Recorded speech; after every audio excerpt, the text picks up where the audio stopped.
I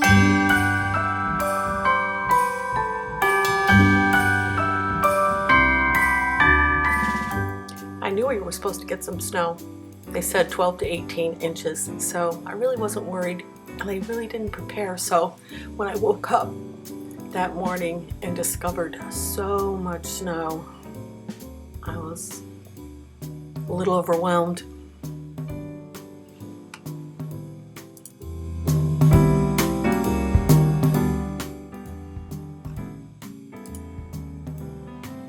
At first I went out back where my snow blower was behind the house and tried to get the darn thing out, and I could not get it. I could not get it out, so I walked along the edge of the house so I wouldn't have to go through this 30 inches of snow. And it was almost like I was scurrying like a little mouse along the edge of the foundation. So I got back in the house and sat for a while, had some coffee, and tried to figure out what I was going to do. And that's when I realized that you move 30 inches of snow off of your walkway the same way that you eat an elephant, a little bite at a time. So what I did was I went out and shoveled a little while. Luckily the snow was fluffy and light. And then when I was a little chilly or fatigued, I went back in and took a break. Came back out, ate a little more. And eventually I was able to get my walkways cleaned. And then thankfully I have a really great guy who comes and plows me out when we have so darn much snow.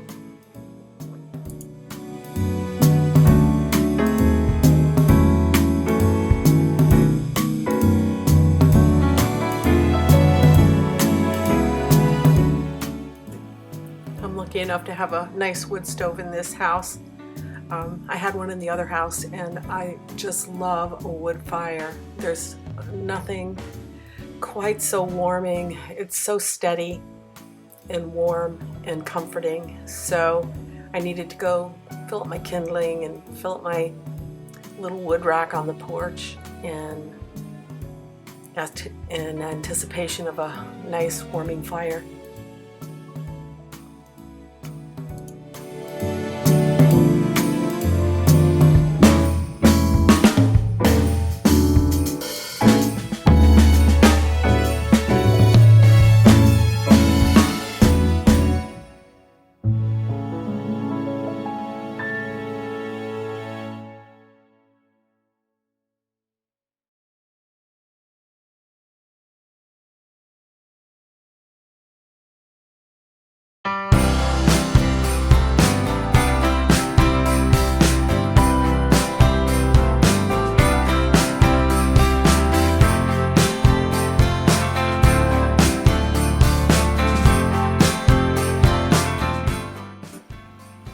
It takes 3 or 4 trips from the shed to fill up my little wood rack, and I don't really mind it.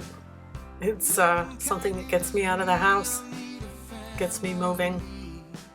I have a sedentary disposition most of the time. I'm not bragging about that, by the way.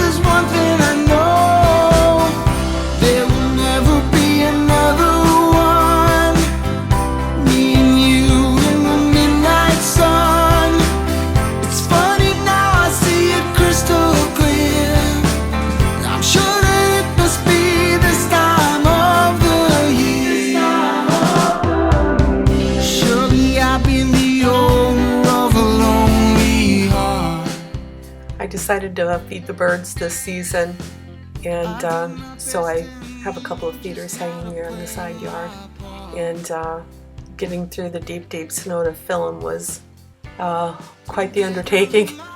So I had to make sure they were full. I know the birds rely on us once we begin feeding them for the season.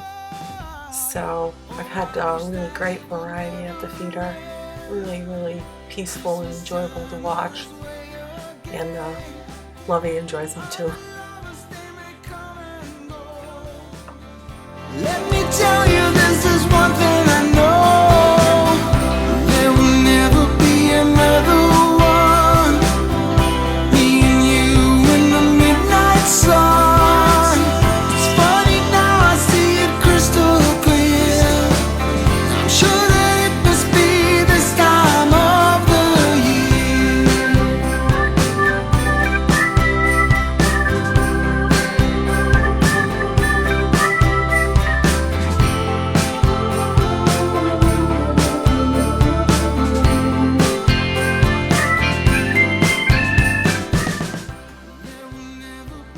Here's Lovey. We have our coffee together each morning.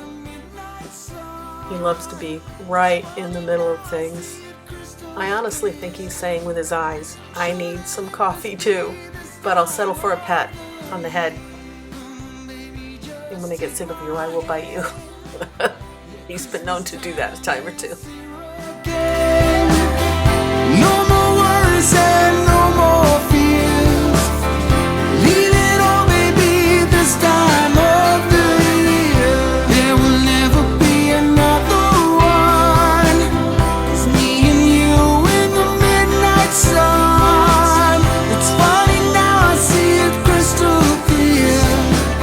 I'm sure that it must be this time of the year.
I hope you have time this season to just be in a moment. I have always had a hard time with that over the years. Just sitting and petting the cat is something I ordinarily would rush through, but I guess things have changed in this world and we're being called inside ourselves, inside our world, and it's helping me to see things in a different way. Out of bad, something good can come. I hope you're having a great Christmas season.